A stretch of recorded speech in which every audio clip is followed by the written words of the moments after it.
mi disertación antes de que pudiera graduarme. Habían muchos temas de los que pude haber escrito una disertación, pero mi disertación de graduación se tituló Un estudio del personaje de Judas Iscariote, porque incluso como joven, al principio de mis 20s, él estaba entre las personas más fascinantes en las páginas de las Escrituras. Un incrédulo incomprensible. ¿Cómo podía alguien pasar 3 años, 24 horas al día, 7 días a la semana en la presencia de Jesucristo y hacer lo que hizo? ¿Cómo podía alguien ser así de malo, así de impío, así de egoísta, así de endurecido, así de falto de esperanza? Escribí la disertación. El comité aceptó la disertación y me gradué. Ya han pasado muchas décadas y todavía no puedo comprender a Judas. Pero retrocedamos un poquito. El consejo judío que gobernaba la Suprema Corte de Israel se llamaba el Sanedrín. Eso simplemente significa la reunión. Era una reunión de líderes religiosos. Algunos eran de la secta de los saduceos, que eran los liberales religiosos, pero la mayoría era de la secta de los fariseos, que eran los conservadores religiosos, y de los fariseos, un grupo de escribas, que eran los expertos de la ley. Todos eran líderes religiosos. Después de todo, Israel se veía a sí misma como un reino teocrático. Dios era rey, y los líderes religiosos, por lo tanto, servían a Dios al diseminar su voluntad y su palabra en la vida del pueblo. No necesariamente estaban de acuerdo en todo, tenían un acuerdo fuerte en cómo interpretaban la Escritura. Como dije, los saduceos eran liberales y no creían en la resurrección y no creían en una vida después de la muerte y no creían en los ángeles, y los fariseos creían en todo eso. Incluso habían divisiones entre ellos. No estuvieron de acuerdo en todo. De hecho, rara vez estuvieron de acuerdo en todo, pero en esta ocasión estuvieron de acuerdo. Estuvieron de acuerdo en un hombre, quizás excepto por una o dos excepciones, como José de Arimatea. Pero estuvieron en acuerdo unánime en lo que querían a Jesús muerto, lo querían muerto, lo odiaban. Tenían celos de su poder, porque ¿quién de ellos podía resucitar a los muertos? ¿Dar vista a los ciegos, oído a los sordos, una voz a los mudos? ¿Quién podía hacer que la gente caminara, sanarlos de toda enfermedad, librarlos de demonios? ¿Quién podía crear alimento, controlar tormentas? Obviamente tenían celos de su poder. También tenían celos de su popularidad, porque su poder le había dado popularidad, un nivel de popularidad como ninguna persona que ha caminado sobre este planeta había tenido, porque nadie jamás había hecho lo que él hizo. Tenían celos de los reconocimientos que recibía de la multitud. Odiaban su mensaje. El de ellos era un mensaje de gana tu salvación por obras, y el de él era un mensaje de arrepiéntete de tu pecado y recibe tu salvación como regalo de gracia. Y odiaban eso porque eran soberbios y con pretensiones de superioridad moral, querían ganarse su manera de entrar. Lo odiaban tanto porque estaba metiéndose en el espacio de ellos. Él estaba apoderándose del lugar y popularidad de ellos. Y después, esta semana, su odio hacia él se incrementó cuando el lunes llegó, entró en la ciudad y habían cientos de miles de personas reconociéndolo como el Mesías. Eso los aterró aún más, los hizo más hostiles hacia él. Después regresó el martes, entró al templo, en donde los líderes del Sanedrín esencialmente dirigían las operaciones del templo, vendiendo animales y cambiando dinero, y no era nada más que la mafia israelita, una cueva de ladrones, como Jesús dijo. Y él entró y los sacó, un hombre solo, con cientos de miles de personas amontonadas en ese patio masivo. Entró, aventó a los cambistas, aventó a los compradores y vendedores de animales y vació el lugar de los bazares de Anás, el que fue sumo sacerdote y estuvo a cargo de eso. Regresó el miércoles al escombro que quedó, se apoderó del lugar entero y durante un día completo ese lugar hizo eco con la verdad saliendo de sus labios. Esos 3 días habían sellado su destino con certeza, si había alguna duda de que lo querían muerto o no. Pero tenían un problema. El capítulo 14 dice, temían al pueblo. ¿Cómo vas a arrestar a este hombre? ¿Cómo vas a cumplir esta ejecución con este tipo de popularidad? Entonces, en el capítulo 14, versículos 1 y 2, piensan, bueno, tú sabes, quizás mejor no lo hacemos durante el festival. Apenas pueden contener su odio por otro día, mucho menos otra semana o dos. Pero saben que podría ser algo malo tratar de hacer esto en público. Saben que habrán algunas repercusiones con el pueblo y podría comenzar un alboroto. Eso no es bueno. A los romanos no les gusta eso. Y quizás ni siquiera pueden manejar al pueblo. Entonces tienen un problema. Necesitan capturar y arrestar a Jesús, callarlo y matarlo.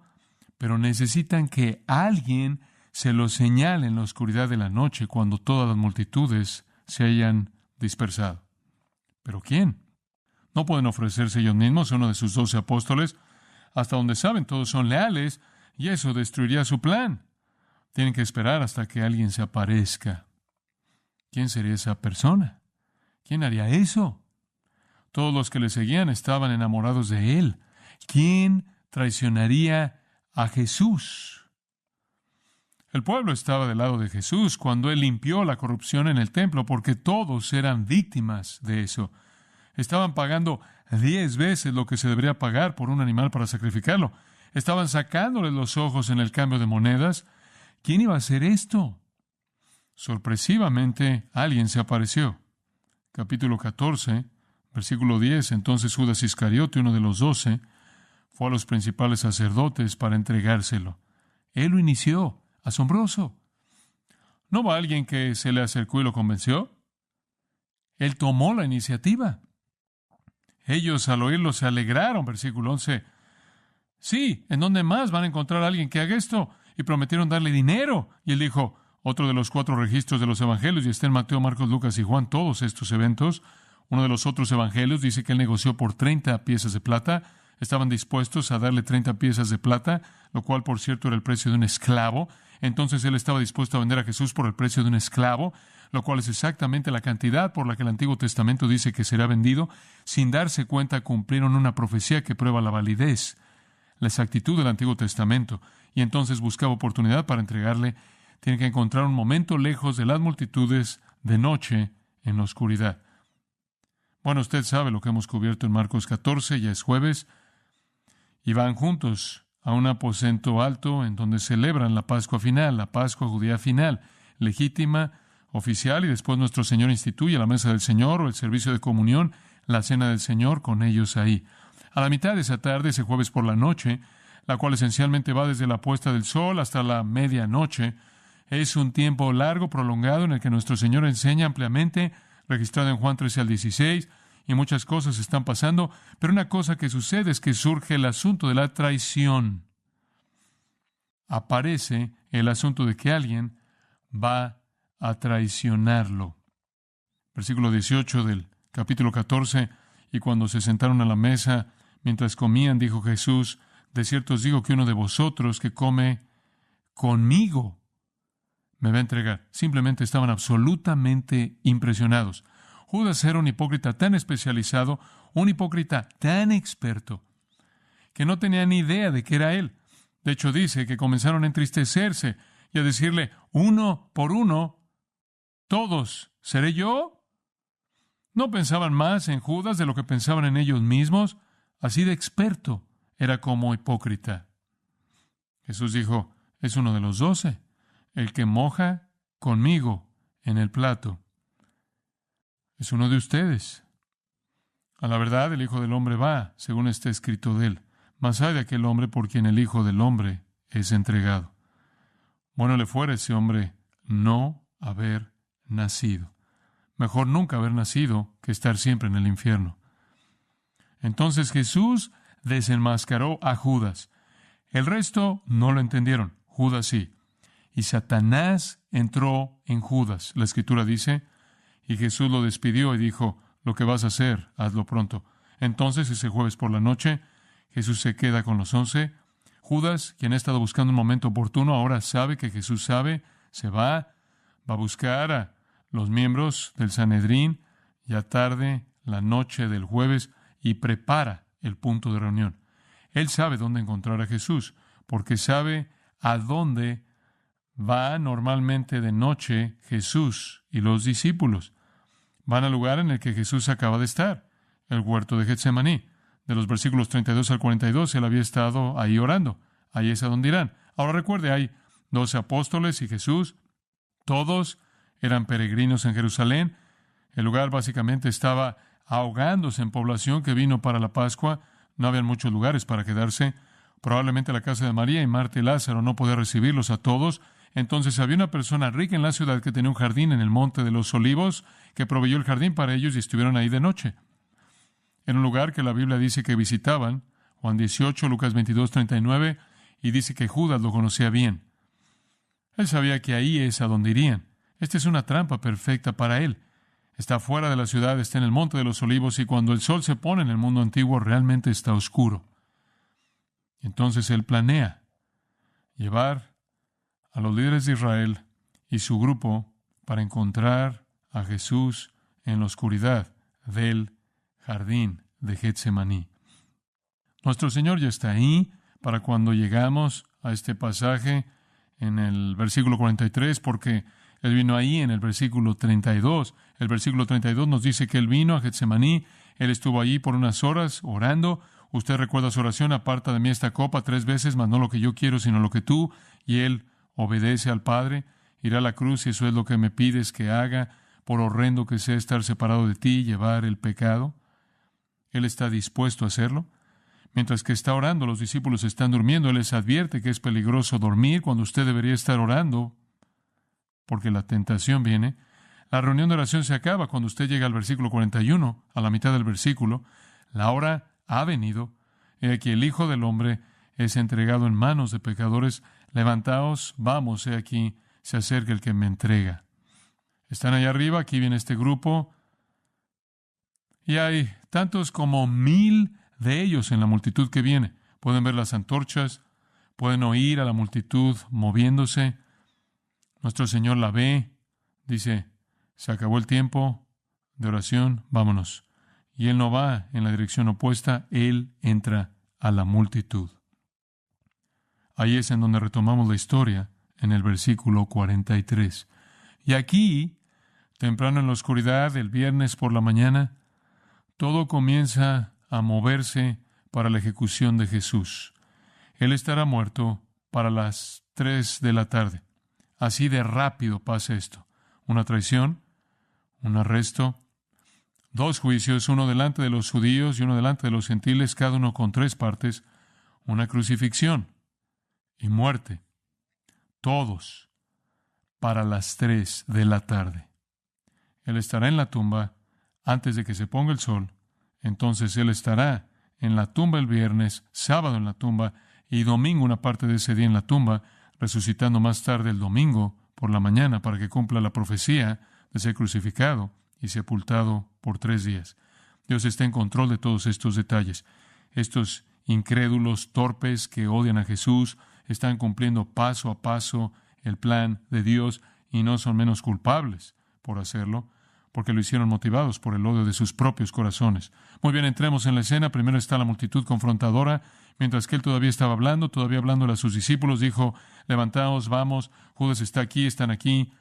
Judas, uno de los 12, y parece que ese título que lo describe, que acabamos de leer en otra parte de este capítulo, es la manera en la que Marcos habla de la idea increíble de que este hombre rechazó a Cristo. Él simplemente no lo puede superar. Uno de los 12, uno de los 12, uno de los 12.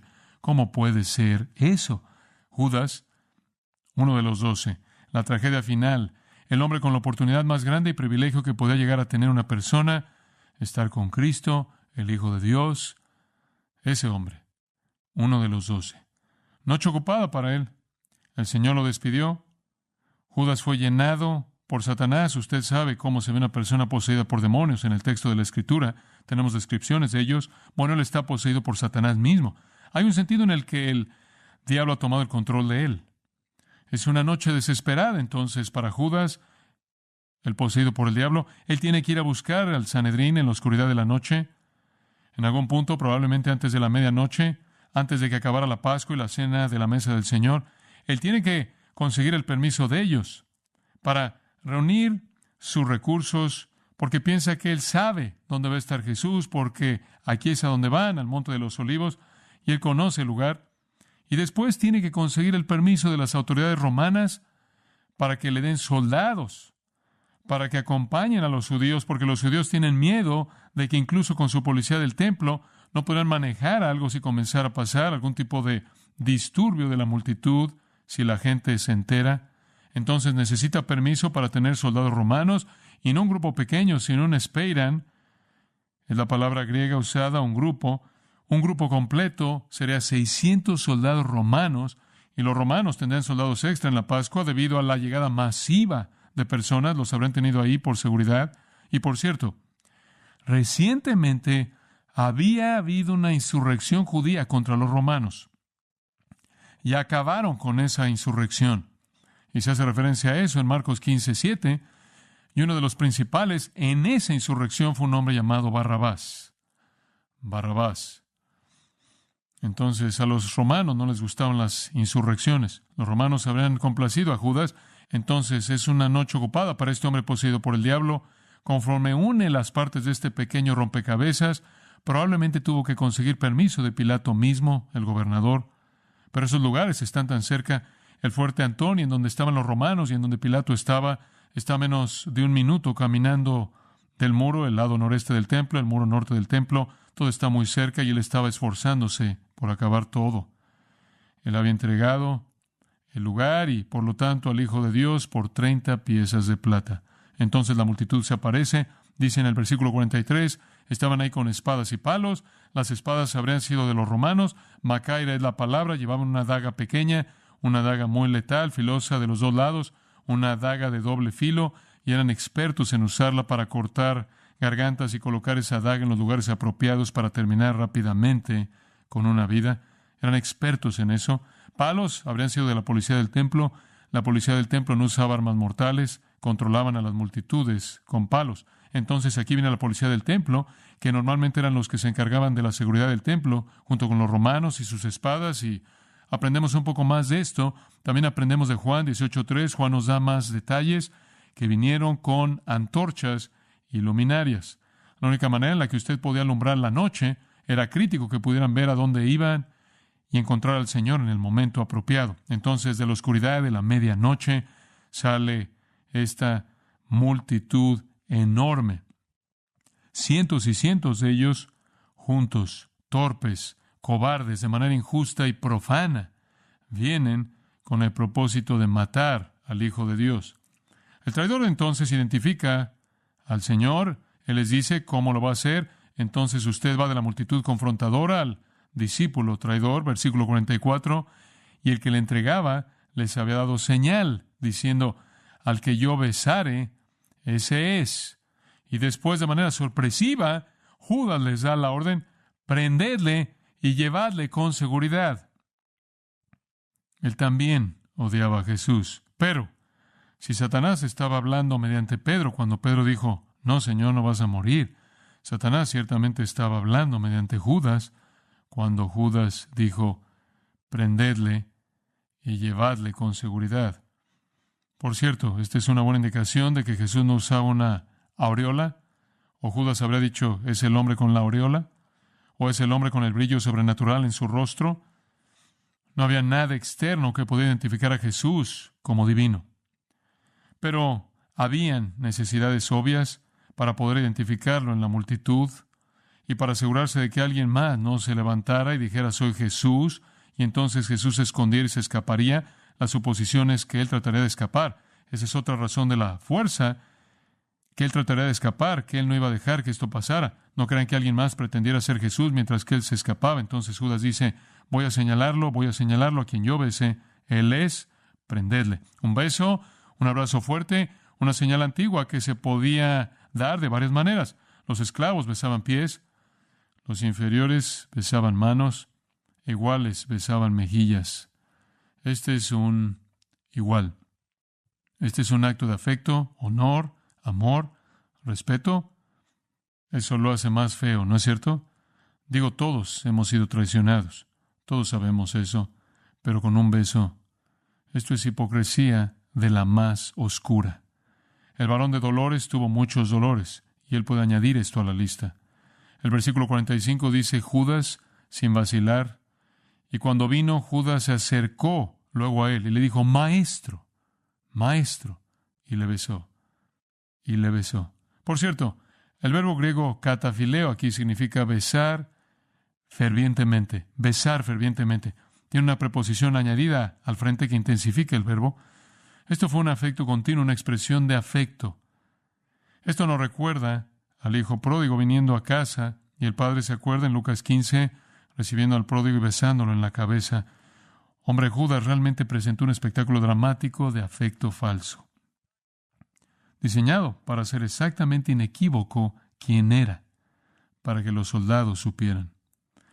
Lucas añade esto. Lucas 22:48, Jesús le dijo, Judas, ¿con un beso entregas al Hijo del Hombre? ¿Estás traicionando al Hijo del Hombre con un beso? ¿Con un beso? Jesús pudo haberlo destruido al instante, pero no lo hizo. Él se somete a la traición para que la Escritura se cumpliese. Usted recuerda que el salmista dijo, ¿no es cierto?, que su propio amigo conocido levantaría su talón contra él y él sería traicionado en la casa de sus amigos. Marcos no dice nada más de Judas. Él lo besa y desaparece de las páginas de la historia de Marcos. Entonces, ¿qué le pasó a Judas? Mateo nos dice. Mateo capítulo 27 nos dice lo que pasó. Judas, el que le había entregado, versículo 3, viendo que era condenado. ¿Qué significa eso? Judas se quedó después de que lo traicionó esa noche. Él se quedó para el juicio esa mañana. El juicio pasó en las primeras horas de la mañana y al final del juicio Jesús fue condenado a muerte. Y Judas todavía está cerca de los bordes observando qué pasa esto. Y cuando vio que él había sido condenado, sintió remordimiento y devolvió las 30 piezas de plata a los principales sacerdotes y a los ancianos.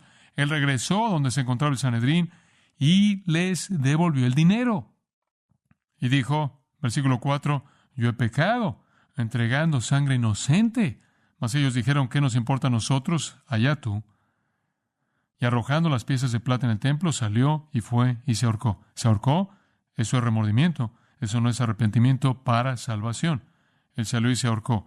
Él no hizo eso. Muy bien, porque Hechos 1 dice que finalmente su cuerpo cayó, se despedazó en las rocas y sus intestinos salieron. La cuerda se rompió, la rama se rompió mientras se colgó sobre la orilla y murió una muerte horrenda, trágica. Y la gente no nombra a sus hijos Judas, ni siquiera tienen perros que los nombran Judas. La ilustración más grande de oportunidad desperdiciada, privilegio desaprovechado, jamás, jamás, jamás, jamás vista. Entonces arrestan a Jesús. Versículo 46. Entonces ellos le echaron mano y le prendieron. Juan 18:12 dice que el grupo romano y el comandante y los oficiales de los judíos, la policía del templo, arrestaron a Jesús y lo amarraron. Eso nos lleva de regreso al versículo 47. Hemos visto la multitud confrontadora, hemos visto al traidor feo, trágico, Judas. Ahora se nos presenta otra persona en el drama. Lo vamos a llamar el discípulo impulsivo. El discípulo impulsivo.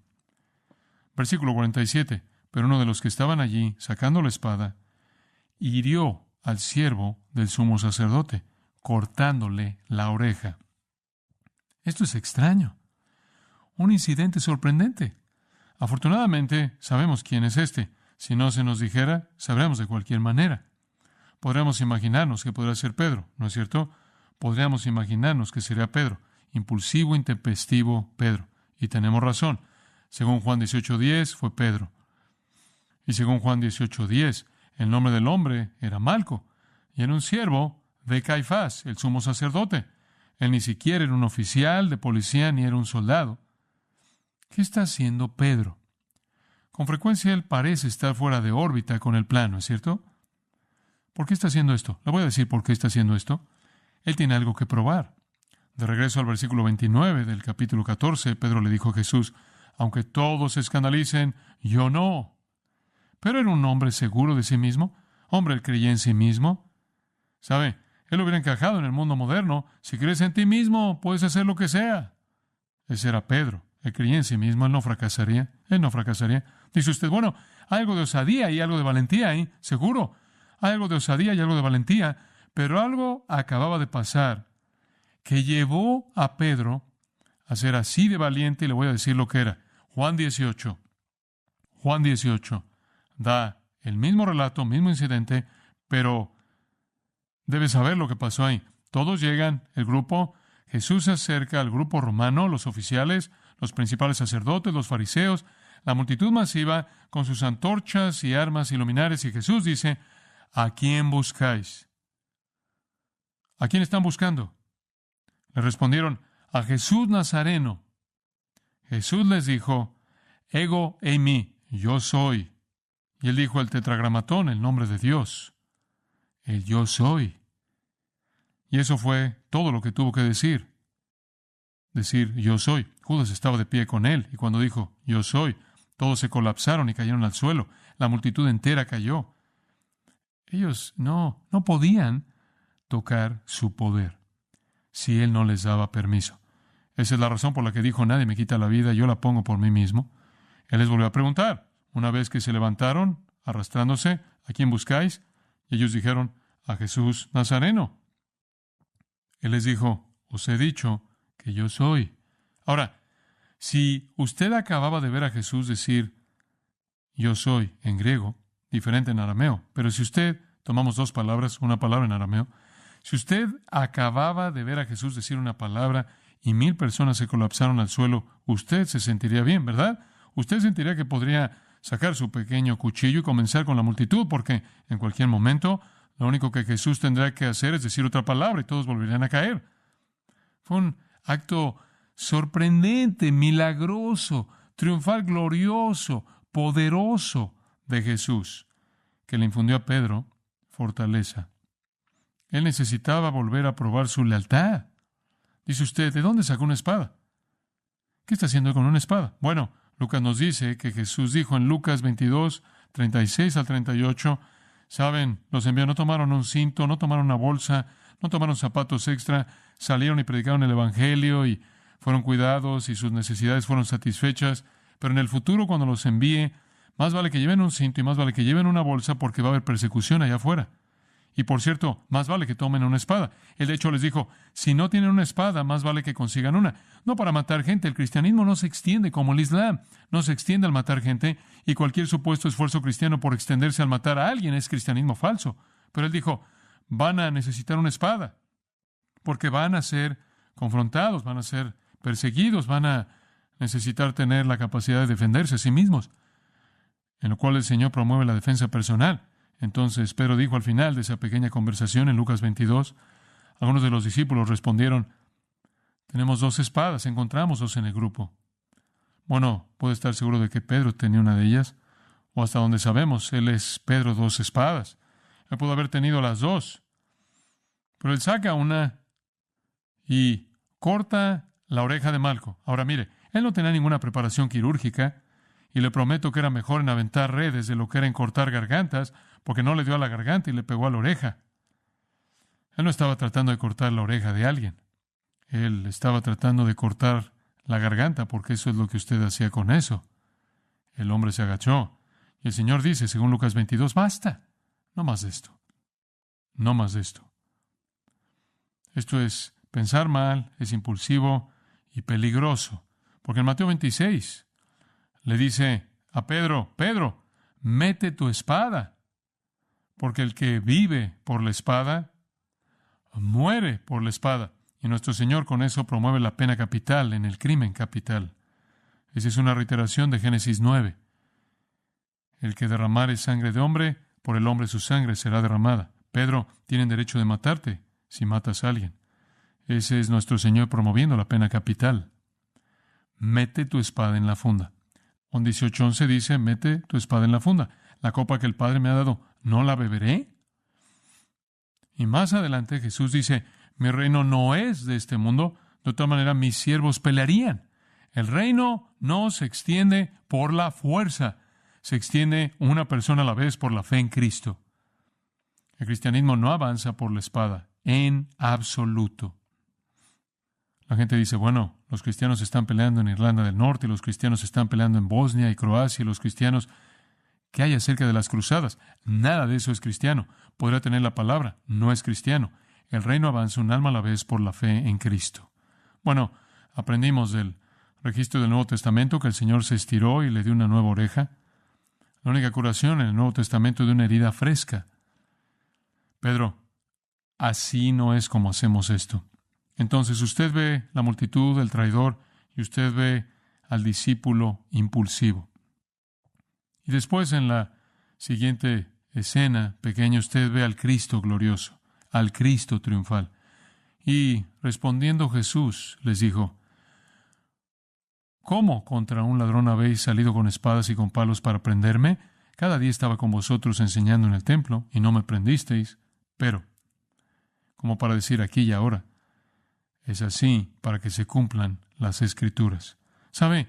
Él está rodeado de esta multitud de personas realmente trágicas. Líderes corruptos, apóstatas, religiosos, soldados romanos, torpes, ciegos, ignorantes, paganos que adoraban ídolos, matones de profesión, seguidores débiles, cobardes, pensando mal, y un traidor miserable, malo. Él está de pie ante las fuerzas del infierno y las fuerzas del hombre, y él simplemente está a cargo. Él dice, ¿por qué ahora? ¿Piensan que van a encontrar resistencia? ¿Por qué todos los soldados? ¿Por qué toda la policía? ¿Por qué todos los palos? ¿Y dónde estaban el lunes cuando estaba en el templo? ¿Y dónde estaban el martes cuando estuve ahí? ¿Y por qué no me arrestaron el miércoles? Y lo que está haciendo es desenmascarar la hipocresía de esta operación clandestina en la que se lo están llevando de noche, porque era una violación